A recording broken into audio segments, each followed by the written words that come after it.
قرآني نبض حياتي، قرآني طهر ذاتي، قرآني عصمة أمري، قرآني طوق نجاتي. اعوذ باللہ من الشیطان الرجیم، بسم اللہ الرحمن الرحیم.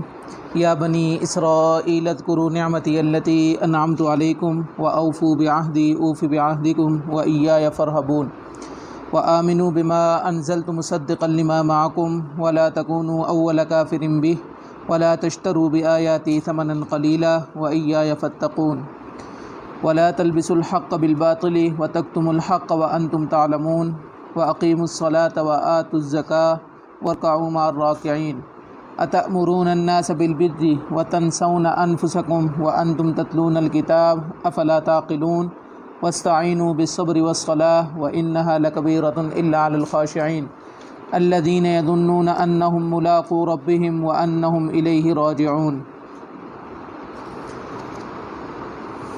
صدق اللہ العظیم. ان آیات سے اللہ تبارک و تعالی بنی اسرائیل کے بارے میں انعامات ان کے اوپر جو نبی اللہ تبارک و تعالی نے کرم فرمایا تھا اس کا تذکرہ کر رہے ہیں. ابھی تک لوگوں کے دو گروہوں کا ذکر کیا گیا تھا، انسانوں کے دو گروہوں کا ذکر کیا گیا تھا، اور اگر تفصیل میں جاننا چاہیں تو ہم یوں کہہ سکتے ہیں کہ تین قسم کے گروہوں کا ذکر کیا گیا تھا، ایک مومن، ایک کافر اور ایک منافق. اب جو نبی کریم صلی اللہ علیہ وسلم کے احکامات نہیں ماننے والے تھے ان کی بھی دو قسمیں تھیں. ایک وہ لوگ تھے کہ جو شروع سے بت پرست تھے، بت پرستی کے عادی تھے، انہوں نے اپنے آباء و اجداد کو بت پرستی میں دیکھا. اور ایک وہ گروہ تھا کہ جن کے آباء و اجداد بت پرست تو نہیں تھے، وہ انبیاء کے اولاد تھے، لیکن ان کی اولاد آگے آ کر کے کیا ہو گئی تھی؟ گمراہ ہو گئی تھی. تو یہ دونوں گروہ کا تذکرہ جو ہے، پہلے گروہ کا تذکرہ یہاں تک گزر چکا ہے. اب یہاں یا بنی اسرائیل اذکروا سے لے کر کے پہلے سپارے کے اختتام تک تقریباً ساری آیات بنی اسرائیل کے لیے ذکر کیے گئے ہیں. یوں سمجھ لیں کہ ہمیں بنی اسرائیل کے بارے میں بتایا جا رہا ہے اور احکامات وہ امت محمدیہ کے لیے نازل کیے جا رہے ہیں. ہر ایک آیت میں کسی نہ کسی حکم کا ذکر کیا گیا ہے. جیسے یا بنی اسرائیل اذکروا، کہ اے بنی اسرائیل یاد کرو نعمتی التی انعمت علیکم، جو میں نے تم پر احسان کیا تھا، جو میں نے تم پر انعام کیا تھا. وَأَوْفُوا بِعَہْدِی، اور میرے وعدے کو پورا کرو. اوف بعہدکم، میں تم سے کیا ہوا جو وعدہ تھا اس کو پورا کروں گا. وَإِيَّایَ فَارْہَبُونَ، اور مجھ سے ہی ڈرو. تو یہاں پہ یہ سمجھ لیں کہ بنی اسرائیل کون تھے. یہ اسرائیل یہ عبرانی زبان کا لفظ ہے اور اس کے معنی ہیں عبداللہ، اللہ کا بندہ. بنی اسرائیل یعنی اللہ کے بندے کی اولاد. ان سے کون سا اللہ کا بندہ مراد ہے؟ تو ان سے مراد حضرت یعقوب علیہ السلام ہے. حضرت یعقوب علیہ السلام کے دو نام تھے، ایک یعقوب اور دوسرا کیا تھا؟ اسرائیل، عبداللہ بمعنی عبداللہ. تو یہاں پر اے بنی اسرائیل اذکروا، یاد کرو نعمتی التی انعمت علیکم، کہ جو میں نے تمہارے اوپر انعام کیا تھا، جو میں نے تمہارے اوپر احسان کیا تھا. اور وہ احسان کیا تھا؟ تقریباً جتنے انبیاء کرام علیہ السلام آئے تقریباً سارے بنی اسرائیل میں تھے. تقریباً سارے کس میں تھے؟ بنی اسرائیل میں تھے. اور بنی اسرائیل کے ساتھ اللہ تبارک و تعالی کے بے انتہا انعامات اور احسانات تھے. تو اللہ تعالیٰ ان کو کہہ رہے ہیں کہ وَأَوْفُوا بِعَہْدِی أُوفِ بِعَہْدِکُم، تم مجھ سے کیا ہوا وعدہ پورا کرو، میں تم سے کیا ہوا وعدہ پورا کروں گا. اللہ سے کیا ہوا ان کا کون سا وعدہ تھا؟ اللہ تبارک و تعالیٰ نے کون سا وعدہ پورا کرنا تھا؟ تو بنی اسرائیل نے اللہ تبارک و تعالیٰ نے جو وعدہ کیا تھا وہ یہ تھا کہ تم وقت کے نبی کے اوپر ایمان لے آؤ تو میں تمہارے گناہ بخش دوں گا اور تمہیں جنت میں داخل کر دوں گا۔ یہ وہ وعدہ تھا کہ جو اللہ تبارک و تعالی نے کیا تھا، اور بنی اسرائیل نے جو وعدہ کیا تھا وہ کیا تھا؟ وہ حضرت قتادہ رضی اللہ تعالی عنہ کا قول ہے کہ سورہ مائدہ کی آیت وَلَقَدْ أَخَذَ اللَّهُ مِيثَاقَ بَنِي إِسْرَائِيلَ وَبَعَثْنَا مِنْهُمُ 12 نقیبہ سے لے کر کے قرضاً حسنا تک، یہ ساری اس وعدے کی تفصیل ذکر ہے، جس کا خلاصہ یہ ہے کہ آنے والا نبی جو ہوگا، جس کا نام محمد ہوگا، جس کی نشاندہی، جس کی تصدیق ان کی اپنی کتابوں میں موجود تھی، ان کا اقرار کریں گے، ان کے اوپر ایمان لے کے آئیں گے، اور ان کے اوپر کیا کریں گے؟ ان کے احکامات کی فرما برداری کریں گے۔ یہ وہ وعدہ تھا بنی اسرائیل کا جو انہوں نے اللہ سے کیا تھا۔ تو اللہ تبارک و تعالیٰ انہیں اپنے اس وعدے کی یاد دہانی کرا رہے ہیں کہ تم نے جو مجھ سے وعدہ کیا تھا وہ پورا کرو، اور میں وہ وعدہ پورا کروں گا جو میں نے تم سے کیا تھا، یعنی میں تمہارے گناہ بخش دوں گا اور تمہیں جنت میں داخل کر دوں گا۔ اسی طرح حضرت ابن عباس رضی اللہ تعالیٰ عنہ یہاں پر فرماتے ہیں کہ عہد سے مراد یہ والی آیت نہیں ہے کہ بنی اسرائیل سے یہ خاص قسم کا وعدہ لیا گیا تھا، بلکہ یہاں سے مراد یہ ہے کہ اتباع محمد صلی اللہ علیہ وسلم تمہارے اوپر لازم ہوگی، یہ وعدہ ان سے لیا گیا تھا، اور اس کی تصدیق جو ہے یہ پرانی کتابوں میں موجود ہے۔ وَإِيَّايَ فَارْهَبُونَ، اور مجھ سے ہی ڈرو، یعنی تم اگر وعدے کے اوپر عمل کرو گے جو میں نے تمہارے اوپر وعدہ کیا ہے، تو یہ مت سمجھو کہ تمہارے جو معززین ہیں، جو تمہارے معتقدین ہیں، وہ تم سے دور ہو جائیں گے، نہیں، ایسا مت ڈرو، بلکہ میں کیا کروں گا؟ مجھ سے ہی ڈرو، میں حالات کو سنوار دوں گا۔ وَآمِنُوا بِمَا أَنزَلْتُ مُصَدِّقًا لِمَا مَعَكُمْ، وَآمِنُوا، اور ایمان لے آؤ، اسلام کی دعوت دی جا رہی ہے۔ وَآمِنُوا، اور ایمان لے آؤ، بِمَا أَنزَلْتُ، کس بات پر؟ جو میں نے نازل کی ہے، مُصَدِّقًا لِمَا مَعَكُمْ، جو میں نے نازل کی ہے تصدیق کرتی ہے اس کتاب کی جو تمہارے پاس ہے۔ وَلَا تَكُونُوا أَوَّلَ كَافِرٍ بِهِ، اور پہلے کافروں کی طرح مت ہو جانا، پہلے کافروں کے انکاری مت ہو جانا کہ سب سے پہلے انکاری تم ہی ہو، تم ہی سب سے پہلے انکاری ثابت ہو، ایسے مت ہو جانا۔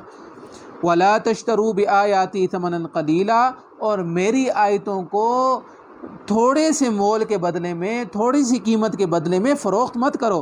وَإِيَّايَ فَاتَّقُونَ، اور مجھ سے ہی ڈرو۔ یہاں پہ کہنا یہ چاہ رہے ہیں اللہ تبارک و تعالیٰ کہ جیسے نبی کریم صلی اللہ علیہ وسلم کا تذکرہ پچھلی آیتوں میں، پچھلی کتابوں میں موجود تھا، تورات میں موجود تھا، زبور میں موجود تھا، تو قرآن نے آ کر کے اس تذکرے کی تصدیق کی ہے، اسے جھٹلایا نہیں ہے۔ اور اسلام جو یہ نیا مذہب تمہارے اوپر جس کو ماننے کا تمہیں کہا جا رہا ہے، یہ ایسا مذہب نہیں ہے کہ جو سرے سے ایک نیا مذہب ہو، بلکہ یہ بھی تصدیق کرتا ہے کہ تورات اور زبور یہ اللہ تبارک و تعالیٰ کی طرف سے نازل کی جانے والی کتابیں برحق تھیں، ان کا انکار نہیں کرتا۔ ہاں، قرآن اور حدیث یہ ضرور کہتی ہے کہ ان کی حفاظت کی ذمہ داری اللہ تبارک و تعالیٰ نے نہیں اٹھائی تھی، لہذا ان میں کافی حد تک کیا ہو چکی ہے؟ تحریف ہو چکی ہے، جس کی طرف اشارہ ہمیں یہاں سے بھی ملتا ہے۔ وَلَا تَشْتَرُوا بِآيَاتِي ثَمَنًا قَلِيلًا، کہ مخصوص تھوڑی سی قیمت کے بدلے میں میری آیتوں کو مت بیچو۔ مطلب کیا؟ یعنی تم اپنے جس قسم کا گروہ جیسا مطلب اخذ کرنا چاہے، تمہارے پاس جیسا مقصد لے کے آئے، تمہیں رشوت دے کر کے تم انہی کے منشا کے مطابق فیصلے کرنے لگ جاؤ، ایسے مت کرو، بلکہ جو بات حق ہے حق کو حق کہو، اور جو باطل ہے باطل کو باطل کہو۔ تو لہٰذا اس بات کی طرف سے اشارہ ملتا ہے کہ انہوں نے تورات اور زبور میں کافی حد تک کیا کر لی تھی؟ تحریف کر لی تھی۔ وہ اپنی من پسند آیتیں جو تھے، اپنے من پسند احکامات جو تھے، وہ لینے کو ان کے لیے آسان تھا، لیکن جو سخت حکم ہوتا اس کو کتاب سے نکال دیتے۔ وَإِيَّايَ فَاتَّقُونَ، اور اللہ تبارک و تعالیٰ کہہ رہے ہیں کہ جیسا حکم تورات اور زبور میں نازل کیا گیا تھا ان کو منعن اسی طرح رکھو، تبدیل مت کرو۔ اگر تم لوگوں سے ڈرتے ہو کہ تمہارے سخت الفاظ کی وجہ سے، سخت بولنے کی وجہ سے لوگ تم سے دور ہو جائیں گے، وَإِيَّايَ فَاتَّقُونَ، تو ڈرو مت، بلکہ صرف اور صرف مجھ سے ڈرو، لوگوں سے مت ڈرو، حالات کو بنانے والا میں ہوں۔ وَلَا تَلْبِسُوا الْحَقَّ بِالْبَاطِلِ، اور چھپاؤ مت حق کو باطل کے ساتھ مکس مت کرو، گڑبڑ مت کرو. وَتَكْتُمُ الْحَقَّ وَأَنْتُمْ تَعْلَمُونَ، اور حق کو مت چھپاؤ اور تم جانتے ہو تم کیا کر رہے ہو. کہ جب ان کے پاس کوئی ایسا مقدمہ آتا جو معززین کا ہوتا اور ان کی منشا پوچھ لیتے کہ آپ کو اس مقدمے میں کس قسم کا فیصلہ چاہیے، تو وہ تورات اور زبور سے اسی نوعیت کے مسئلے نکال کر کے کیا کرتے، ان کو دے دیتے، ان کو بتا دیتے، اور اس کے عوض میں انہیں بھاری رقم بھی مل جاتی. لیکن چاہے جتنی بھاری رقم بھی مل جائے وہ دنیا کی رقم ہے، اور دنیا کی حیثیت ہم پہلے بھی بتا چکے ہیں. نبی کریم صلی اللہ علیہ وسلم کا ارشاد ہے کہ اللہ تبارک و تعالیٰ نے فرمایا کہ دنیا کی حیثیت مچھر کے پر کے برابر بھی نہیں ہے. تو چاہے جتنی بھاری سے بھاری رقم بھی اپنی منشا کے مطابق اس حکم کی لے بھی لیں تو پھر بھی کیا ہوگا، پھر بھی اس قیمت کی کوئی ویلیو نہیں ہوگی اللہ تبارک و تعالیٰ کے ہاں. وَأَقِيمُوا الصَّلَاةَ وَآتُوا الزَّكَاةَ، اور نماز قائم کرو، وَآتُوا الزَّكَاةَ، اور زکوٰۃ ادا کرو، وَارْكَعُوا مَعَ الرَّاكِعِينَ، اور رکوع کرو رکوع کرنے والوں کے ساتھ. اقیم الصلاۃ اس سے پہلے بھی گزر چکا ہے، نماز قائم کرو. قائم لغت میں کہتے ہیں کسی چیز کو بالکل سیدھا کر دینا. جیسے ایک ستون بالکل سیدھا ہوتا ہے، درخت بالکل سیدھا ہوتا ہے، اس طرح نماز کو بالکل سیدھا کرو. کیا مطلب نماز کو بالکل سیدھا کرو؟ یعنی اس کے تمام سنن، اس کے تمام فرائض و واجبات کا اہتمام کرو، تاکہ ہماری نماز ایسی بن جائے کہ جس نماز کا تذکرہ 21 سپارے کے شروع میں ہے، ان الصلاۃ تنہی عن الفحشاء والمنکر، کہ بے شک نماز بے حیائی اور برے کاموں سے بچانے والی ہے. جب تک ہماری نماز اس درجے کی نہیں ہوئی تو اس کا مطلب ہے کہ ہمیں نماز کو مزید سیدھا کرنے کی ضرورت ہے، مزید سنوارنے کی ضرورت ہے. وَآتُوا الزَّكَاةَ، زکوٰۃ کا لغوی معنی دو ہیں. پہلا معنی ہے پاک کرنا، دوسرا معنی ہے بڑھنا. یعنی پاک کرنا کیا مطلب؟ اللہ تبارک و تعالیٰ نے مال میں مخصوص ایک حد مقرر فرمائی ہے کہ اس حد تک جب مال پہنچے گا تو اس میں سے ایک مخصوص حصہ اللہ کی راہ میں صدقہ کرنا واجب ہے. تو جب یہ مخصوص حصہ نکالا جاتا ہے گویا یہ نکالنے سے باقی مال کیا ہو جاتا ہے، پاک ہو جاتا ہے. تو لفظی معنی اس کے اوپر صادق آ گیا. دوسرا معنی ہم نے یہ کیا کہ بڑھنا، بڑھوتری. تو جب انسان مال میں سے زکوٰۃ نکالتا ہے تو اللہ تبارک و تعالیٰ اس کے مال میں برکت نازل فرماتے ہیں اور اس کا مال بڑھتا ہی جاتا ہے، کم نہیں ہوتا. وَآتُوا الزَّكَاةَ وَارْكَعُوا مَعَ الرَّاكِعِينَ، اور رکوع کرو رکوع کرنے والوں کے ساتھ. یہاں پر رکوع کا تذکرہ اس لیے بنی اسرائیل والی آیتوں میں کیا کہ اس سے پہلے جو بنی اسرائیل اور پہلی امتوں کی جو نمازیں ہوا کرتی تھی اس میں رکوع نہیں تھا.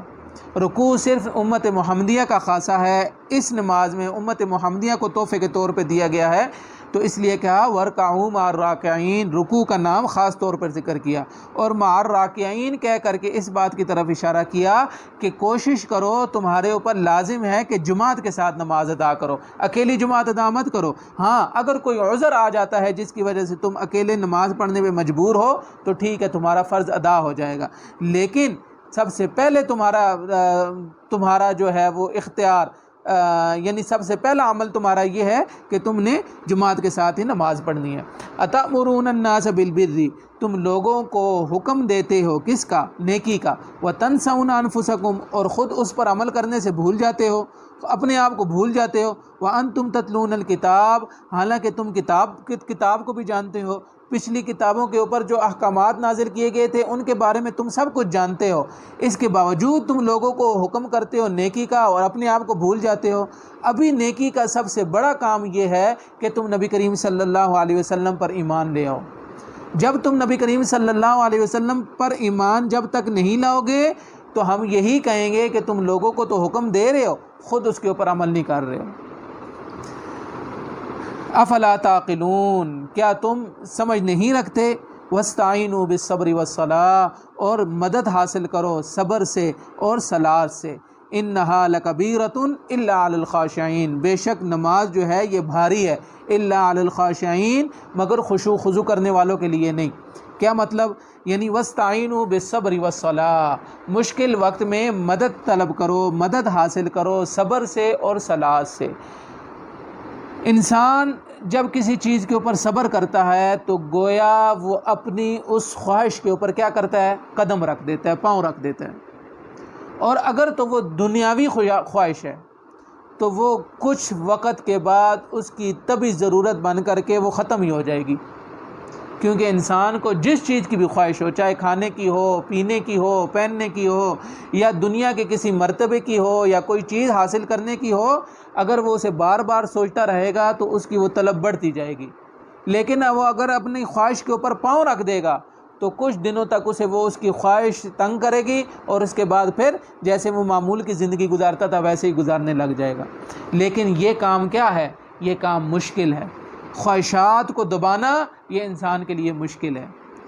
انسان صبر میں دنیاوی خواہشات کو دبا سکتا ہے، جبکہ نماز میں جائز خواہشات کو بھی دبانا پڑتا ہے۔ مثلا کھانے پینے سے منع کر دیا کہ دوران نماز کھانا پینا نہیں، دوران نماز کسی سے بات نہیں کرنی، سمجھ آ گئی؟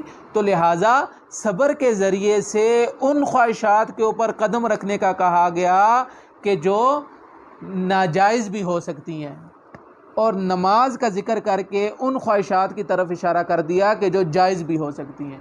لہٰذا جب ہم اپنی جائز اور ناجائز خواہشات کو دبائیں گے تو اللہ تبارک و تعالیٰ کے قریب ہوتے چلے جائیں گے۔ اور اسی لیے کہا انہا لکبیرۃ، کہ نماز جو ہے، نماز کے ذریعے سے اب انسان کو ایک خواہش کی طلب ہو اور وہ نماز کے لیے کھڑا ہو جائے تو نماز میں اسے کیا حاصل نہیں ہوگا؟ خشوع و خضوع حاصل نہیں ہوگا، وہ فوکس نہیں کر پائے گا، نماز پہ توجہ نہیں حاصل کر پائے گا۔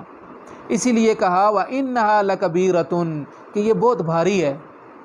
نماز کے ذریعے سے مدد طلب کرنا یا نماز کا وقت ہو جانا، نماز کے لیے اٹھ جانا، یہ بے شک ایک بھاری ہے، کیونکہ انسان یہ آزادی پسند ہے، انسان آزادی کو زیادہ پسند کرتا ہے بنسبت پابندی کے، کہ میں ایک آزاد زندگی گزاروں۔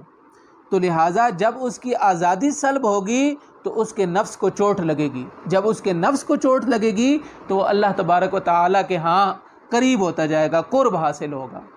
تو اسی وجہ سے کہا وَإِنَّهَا لَكَبِيرَةٌ، کہ نماز کیا ہے؟ یہ سخت ہے، یہ بھاری ہے، إِلَّا عَلَى الْخَاشِعِينَ، مگر جس کو خشوع حاصل ہو چکا ہو اس کے لیے یہ بھاری نہیں ہے۔ خشوع کسے کہتے ہیں؟ سکون قلبی کو، دل کے سکون کو۔ جس کو کسی بھی معاملے میں دل کا سکون حاصل ہو گیا ہو اس کے لیے بڑی سے بڑی خواہش کو دبانا بہت آسان کام ہے۔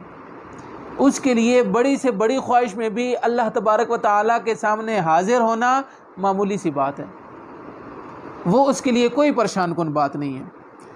الذین یظنون انہم ملاقو ربہم وانہم الیہ راجعون، نماز کے بارے میں کہا کہ خشوع خضوع کرنے والوں کے لیے بھاری نہیں ہے۔ الذین، اور وہ لوگ جو گمان کرتے ہیں، انہم ملاقو ربہم، کہ وہ اپنے رب سے ملاقات کریں گے، وانہم الیہ راجعون، اور بے شک وہ اپنے رب کی طرف ہی لوٹائے جائیں گے۔ یعنی جو نماز اس طور پر ادا کرتے ہیں کہ انہیں پتہ ہے کہ ہم جس ذات کے سامنے کھڑے ہیں، جیسے کہ حدیث پاک میں آتا ہے نا، نبی کریم صلی اللہ علیہ وسلم کا ارشاد ہے کہ نماز ایسے پڑھو کہ جیسے تم اللہ کو دیکھ رہے ہو، اور اگر یہ تصور کرنا ممکن نہیں تو پھر یہ تصور کرو کہ اللہ مجھے دیکھ رہا ہے۔ تو پھر نماز میں خشوع و خضوع کیا ہو جائے گا؟ قائم ہو جائے گا۔ اور انسان جب نماز کے ذریعے سے اللہ تبارک و تعالیٰ کا قرب حاصل ہوگا، جب اللہ کا عاشق بن جائے گا، تو عاشق بغیر اپنے معشوق کے ملاقات کے رہ نہیں سکتا، وہ ضرور پھر ملاقات کا طالب ہوگا، اس کے دل میں ضرور تڑپ پیدا ہوگی، طلب پیدا ہوگی کہ میں اللہ تبارک و تعالیٰ سے ملاقات کروں۔ تو اس لیے کہا الذین یظنون، وہ لوگ گمان کرتے ہیں، انہم ملاقو ربہم، کہ وہ خیال کرتے ہیں کہ ملاقو ربہم، اللہ تبارک و تعالیٰ سے وہ ملاقات کریں گے، وانہم الیہ راجعون، اور وہ یقیناً ان کی طرف کیا ہوگا؟ لوٹ کے جائیں گے۔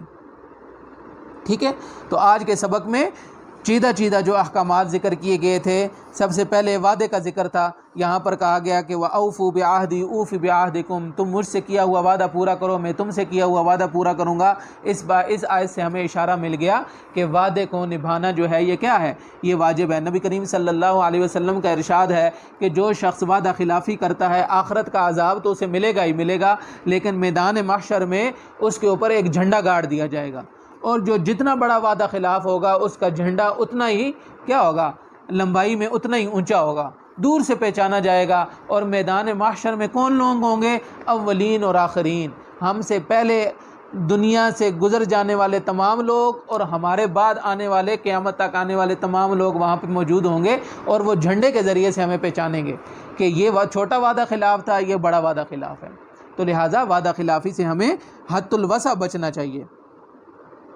دوسری، یہاں پر یہ دیکھیں کہ ان آیات میں اللہ تبارک و تعالی نے بنی اسرائیل کے احکامات، بنی اسرائیل کے ساتھ انعامات، احسانات کا ذکر کر کے پھر انہیں نماز کی طرف آنے کا کہا کہ شاید ان کا دل تھوڑا سا نرم ہو جائے، نماز کی طرف آ جائیں۔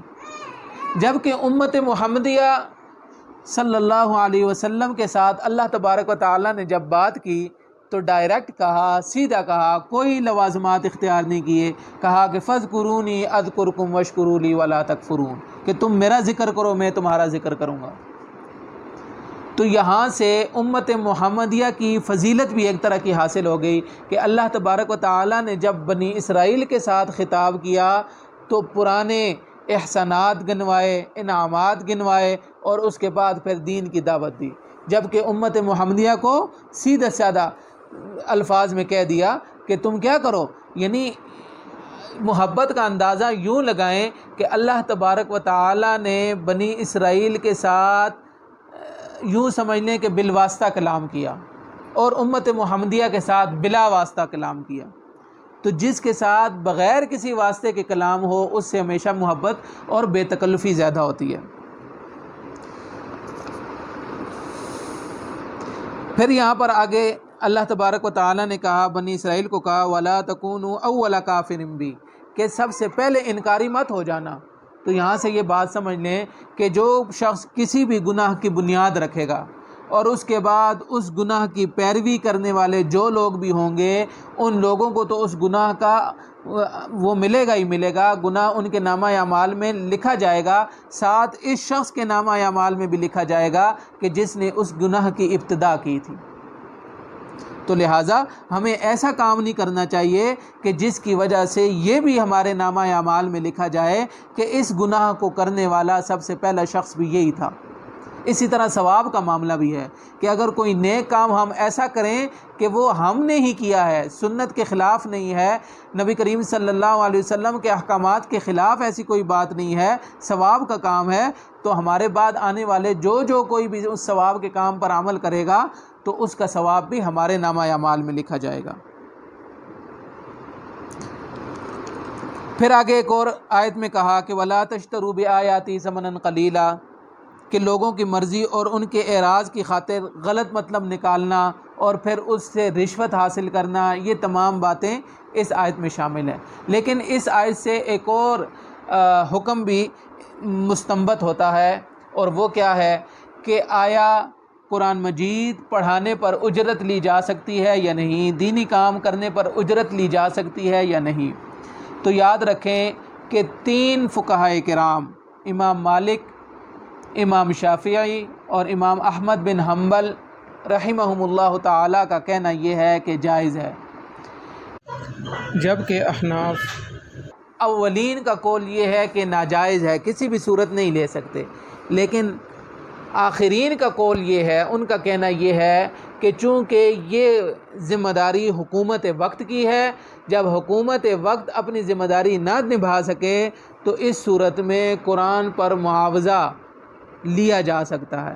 لیکن قرآن پر معاوضہ وہ قرآن کے جو مخلوق کی خدمت کے لیے ہو، جس میں مسلمانوں کے بچوں کی، مسلمانوں کی تعلیم کا حرج ہوتا ہو، لیکن جس قرآن کے پڑھنے پر تعلیم کا حرج نہ ہوتا ہو اس پر معاوضہ حاصل نہیں کیا جا سکتا۔